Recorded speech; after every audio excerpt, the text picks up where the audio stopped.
الحمد لله رب العالمين والعاقبة للمتقين والصلاة والسلام على نبينا محمد وعلى آله وصحبه أجمعين. أما بعد، قال الله تعالى في القرآن المجيد والفرقان الحميد: أعوذ بالله من الشيطان الرجيم، بسم الله الرحمن الرحيم. فاعلم أنه لا إله إلا الله. محترم ناظرین، دینی و ملی بھائیوں، اللہ رب العالمین کے فضل و کرم سے کتاب التوحید کی شرح کا سلسلہ جاری و ساری ہے. کل کے درس میں توحید کی فضیلت کے حوالے سے کچھ نصوص ذکر کیے گئے تھے، جس میں اللہ رب العالمین کا یہ قول ذکر کیا گیا تھا کہ الذین آمنوا ولم یلبسوا ایمانہم بظلم اولئک لہم الامن وہم مہتدون. اللہ رب العالمین نے اس آیت کریمہ میں ذکر کیا ہے کہ جو لوگ اہل ایمان ہوتے ہیں اور ایمان لانے کے بعد اپنے ایمان کو شرک سے مختلط نہیں کرتے ہیں، شرک کا شائبہ یعنی شرک کی جو اختلاط ہوتی ہے وہ ان کے ایمان کے ساتھ نہیں ہوتی ہے، اللہ رب العالمین نے ان کے لیے کہا اولئک لہم الامن. یہی وہ لوگ ہیں جن کو اللہ رب العالمین دنیا میں بھی امن و شانتی عطا کرتا ہے اور آخرت میں بھی امن و سکون سے نوازتا ہے. دنیا میں امن کا معنی یہ ہے، مفسرین نے جو ذکر کیے ہیں وہ یہ کہ اللہ رب العالمین دنیا میں اہل ایمان کو سکون عطا کرتا ہے، دلی سکون عطا کر دیتا ہے، اور آخرت میں اللہ رب العالمین اہل ایمان کو، مومنین کو، موحدین کو اللہ رب العالمین کے عذاب سے محفوظ رہے گا وہ. اور اس کے بعد میں دوسرا نتیجہ یا دوسرا فائدہ توحید کا یہ ہوگا کہ وہ ہدایت یافتہ ہوں گے، دنیا میں بھی ہدایت یافتہ رہیں گے اور آخرت میں بھی ہدایت یافتہ رہیں گے. اور اس کے بعد میں شیخ محمد بن عبد الوہاب رحمہ اللہ نے حضرت عبادہ بن صامت رضی اللہ تعالیٰ عنہ کی حدیث کو بطور دلیل توحید کی فضیلت میں پیش کیے ہیں. اللہ کے رسول صلی اللہ علیہ وسلم اس حدیث میں ارشاد فرماتے ہیں کہ من شہد ان لا الہ الا اللہ وحدہ لا شریک لہ، کہ جس شخص نے اس بات کی گواہی دی کہ اللہ کے علاوہ کوئی معبود برحق نہیں ہے، اس کی عبادت میں کوئی شریک و ساجی نہیں ہے، جتنی بھی عبادات ہو سکتی ہیں اللہ رب العالمین کے لیے ساری عبادات مختص کر دی جائیں، اور ساتھ ہی ساتھ اس بات کی گواہی دی جائے کہ وَأَنَّ مُحَمَّدًا عَبْدُهُ وَرَسُولُهُ، جناب محمد رسول اللہ صلی اللہ علیہ وسلم اللہ کے بندے، اس کے رسول ہیں. وَأَنَّ عِيسَى عَبْدُ اللَّهِ وَرَسُولُهُ، اور حضرت عیسیٰ علیہ السلام اللہ کے بندے، اس کے رسول ہیں. وَكَلِمَتُهُ أَلْقَاهَا إِلَى مَرْيَمَ رُوحٌ مِّنْهُ، اور اللہ رب العالمین نے اپنے کلمہ کن سے اللہ رب العالمین نے حضرت عیسیٰ علیہ السلام کو پیدا کیا، وروح منہ، اور ان کے اندر روح ڈالی. اور ساتھ ہی ساتھ اس بات کی گواہی دے والجنت حق، جنت کا ہونا برحق ہے، والنار حق، اور جہنم کا ہونا برحق ہے. ادخلہ اللہ الجنہ، ادخلہ اللہ الجنہ علی ما کان من العمل، اللہ رب العالمین ایسے گواہی دینے والے کو جنت کے اندر داخل کرے گا، اس کا جو بھی عمل ہو، جس طرح کا بھی عمل ہو، اللہ رب العالمین اس کو جنت میں داخل کریں گے. اللہ کے رسول صلی اللہ علیہ وسلم، اب غور کیجئے، بہت عظیم حدیث ہے. اللہ کے رسول صلی اللہ علیہ وسلم نے اس حدیث کے اندر ذکر کیے ہیں کہ جو شخص کلمہ توحید کی گواہی دے، نبی کریم صلی اللہ علیہ وسلم کی رسالت کی گواہی دے، حضرت عیسیٰ علیہ السلام کی رسالت و نبوت کی گواہی دے، اور جنت اور جہنم کے برحق ہونے کا عقیدہ رکھے، اللہ کے رسول صلی اللہ علیہ وسلم نے کہا اللہ رب العالمین اس کو جنت میں داخل کریں گے، اس کا جو بھی عمل ہو. اس سے پتہ چلتا ہے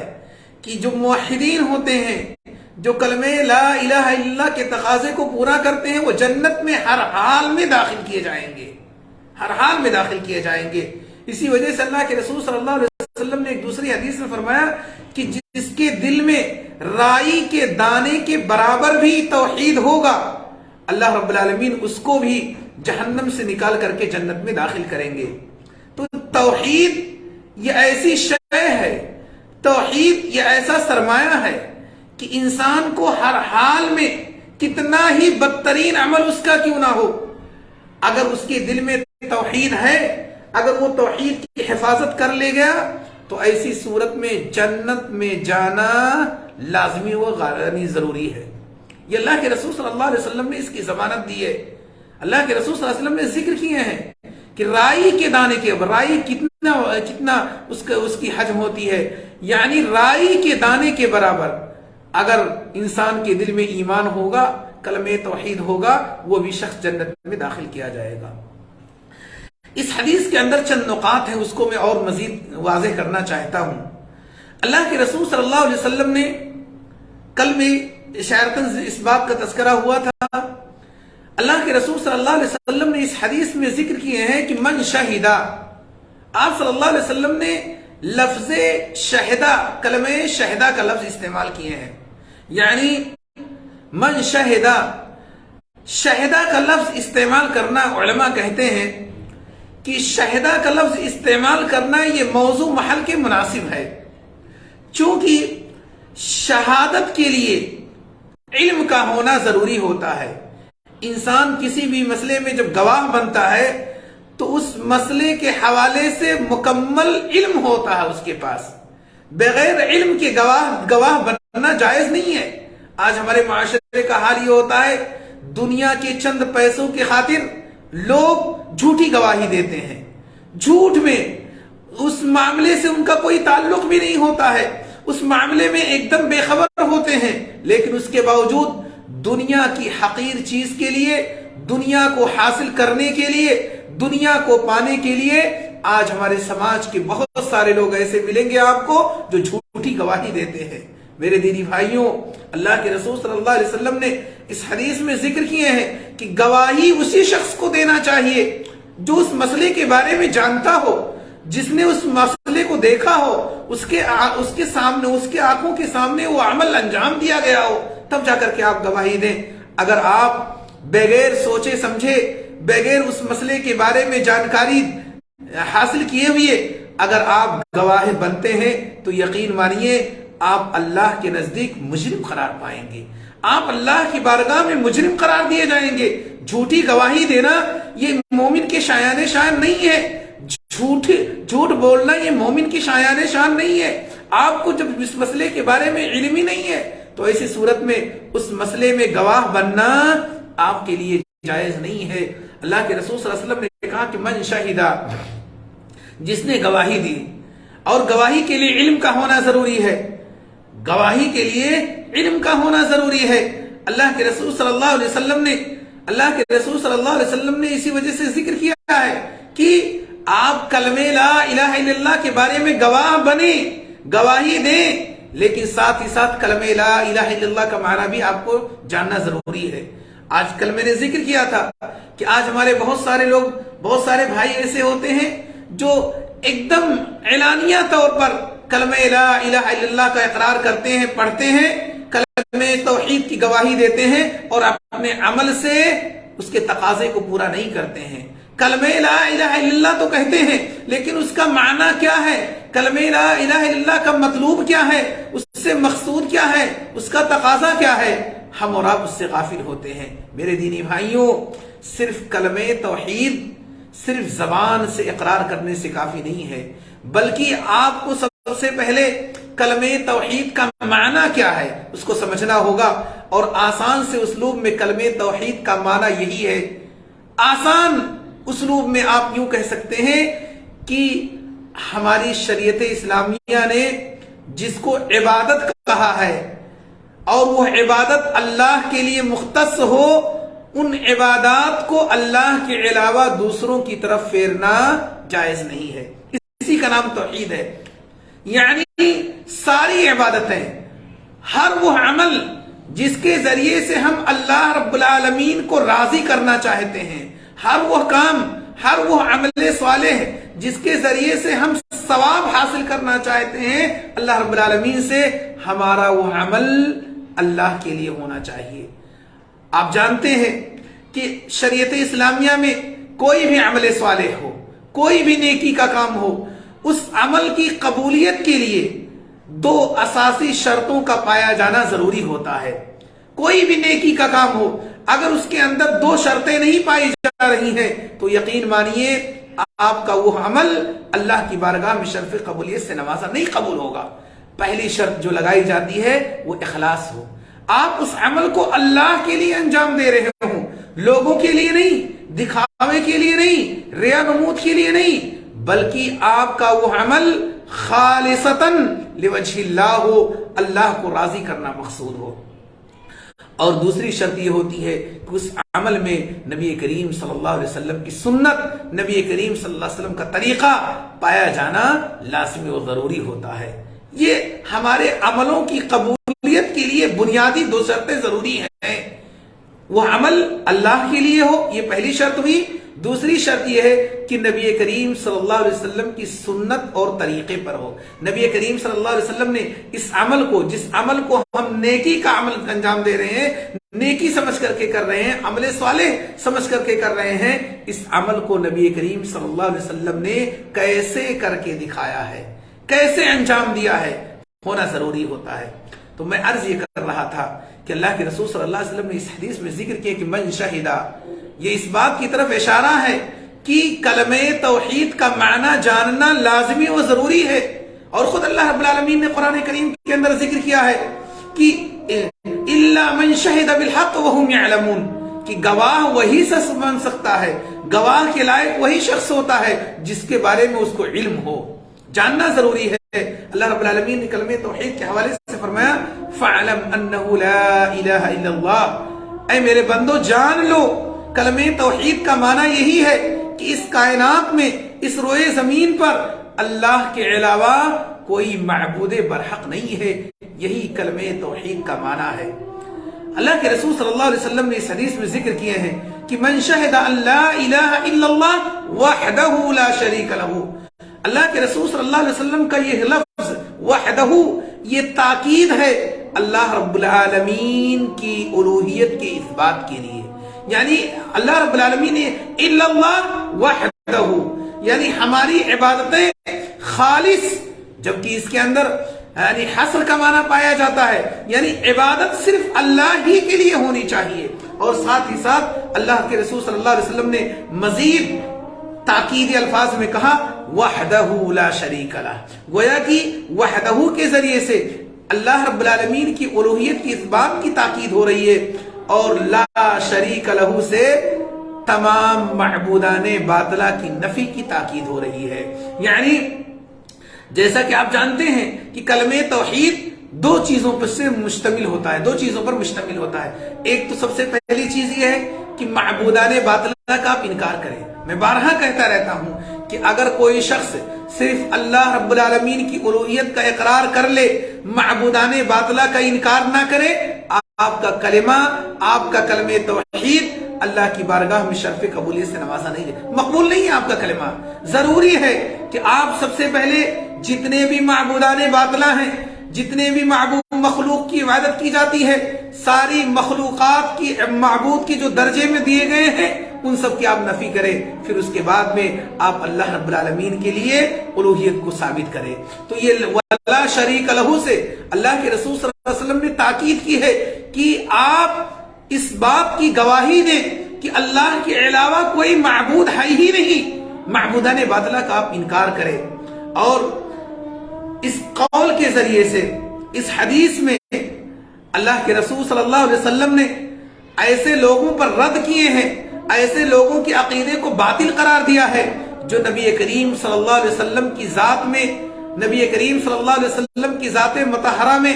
جو لوگ غلو سے کام لیتے ہیں اور نبی کریم صلی اللہ علیہ وسلم کو بشر کے درجے سے نکال کر کے ان کو دوسری زمرے میں شمار کر دیتے ہیں۔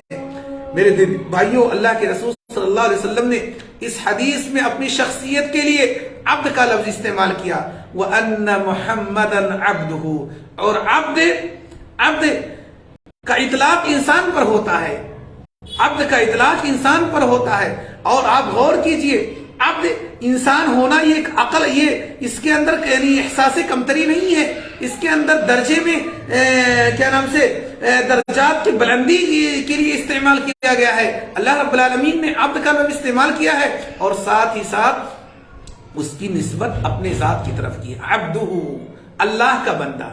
گواہی دے کہ اللہ کے رسول صلی اللہ علیہ وسلم اللہ کے بندے ہیں، یعنی بشریت کو، نبی کریم صلی اللہ علیہ وسلم کی بشریت کو ثابت کیا گیا ہے۔ اور ایسے ہی عبد کے ذریعے سے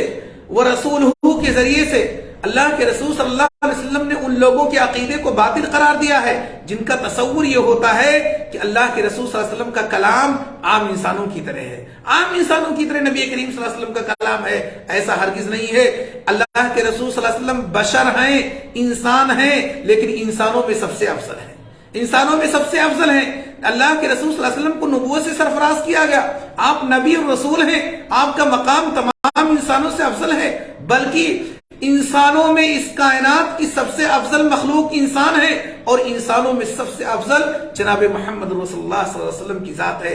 ہم اہل سنت والجماعت کا موقف یہ ہونا چاہیے کہ ہم اعتدال سے کام لیں، نبی کریم صلی اللہ علیہ وسلم کو بشریت کے دائرے سے خارج نہ کریں، لیکن بشریت کے دائرے میں رکھنے کے ساتھ ساتھ نبی کریم صلی اللہ علیہ وسلم کے مقام کو گرائے نہ، بلکہ نبی کریم صلی اللہ علیہ وسلم بشر ہونے کے ساتھ نبوت سے بھی سرفراز کیے گئے۔ ایسے ہی اللہ رب العالمین، اللہ کے رسول صلی اللہ علیہ وسلم نے حضرت عیسیٰ علیہ السلام کے حوالے سے بھی عبد کا لفظ استعمال کیے ہیں، وَأَنَّ عِيسَىٰ عَبْدُ اللَّهِ، حضرت عیسیٰ علیہ السلام یہ اللہ کے بندے ہیں، اور اس لفظ کے ذریعے سے اللہ کے رسول صلی اللہ علیہ وسلم نصارہ پر رد کرتے ہیں جن کا عقیدہ یہ تصور ہے کہ حضرت عیسیٰ علیہ السلام یہ اللہ کے بیٹے ہیں، یہ اللہ کے بیٹے ہیں، ان کا یہ تصور ہوتا ہے۔ اللہ کے رسول صلی اللہ علیہ وسلم نے کہا کہ نعوذ باللہ، حضرت عیسیٰ علیہ السلام اللہ کے بندے ہیں، اللہ کے بیٹے نہیں ہیں، یہ ان پر رد کیا گیا ہے۔ اور ایسے ہی اللہ کے رسول صلی اللہ علیہ وسلم نے اس قول کے ذریعے سے یعنی یہودیوں پر بھی رد کیا ہے، جو یہود کا عقیدہ یہ ہے نعوذ باللہ حضرت عیسیٰ علیہ السلام کے حوالے سے کہ یہ ولد الزنا ہیں۔ اللہ کے رسول صلی اللہ علیہ وسلم نے حضرت عیسیٰ علیہ السلام کو اللہ کا بندہ قرار دیا ہے تاکہ لوگ اللہ کا بیٹا تصور نہ کریں۔ یہاں نصرانیوں کے عقیدے کو باطل قرار دیا جا رہا ہے، اور رسول کے ذریعے سے یہود کے عقیدے کو باطل قرار دیا جا رہا ہے، جو لوگ کہتے ہیں کہ وہ ولد الزنا ہیں، جبکہ صحیح بات یہ ہے کہ حضرت عیسیٰ علیہ السلام یہ اللہ کے بندے اور اس کے رسول ہیں۔ تو جو شخص ان کلموں کی گواہی دیتا ہے، اللہ رب العالمین ایسے لوگوں کے لیے اللہ رب العالمین جنت کے دروازوں کو کھول دیتا ہے۔ اللہ کے رسول صلی اللہ علیہ وسلم نے فرمایا، جس مقصد کے تحت اس حدیث کو شیخ محمد بن عبد الوہاب رحمہ اللہ نے ذکر کیے ہیں، ان کا مقصد یہی ہے کہ جو شخص کلمہ لا الہ الا اللہ کو اپنے دل میں بٹھا لے گا اور اس کے تقاضے کو پورا کرے گا، زبان سے اقرار کرے گا، عمل کے ذریعے سے اس کی تصدیق کرے گا، تو ایسی صورت میں اللہ کے رسول صلی اللہ علیہ وسلم نے اس کے لیے بشارت دی ہے، ادخلہ اللہ الجنہ علی ما کان من العمل۔ ایسے موحد کو، ایسے توحید والے شخص کو اللہ رب العالمین جنت میں داخل کرے گا، اس کا جو بھی عمل ہے۔ ویسے شراح نے جو اللہ کے رسول صلی اللہ علیہ وسلم کی اس قول کی جو تشریح کی ہے، ادخلہ اللہ الجنہ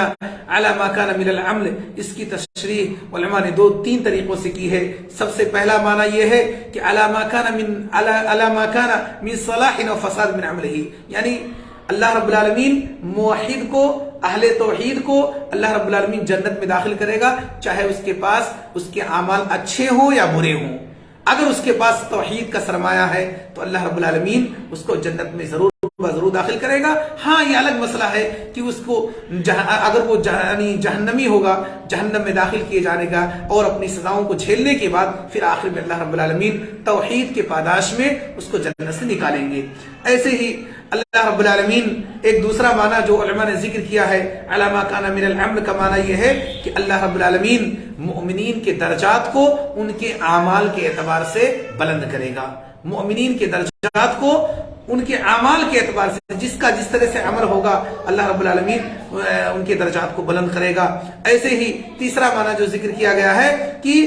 انسان جنت میں داخل ہوگا، جنت میں موحد کا جانا یقینی ہے، اس کا جو بھی عمل ہو۔ تو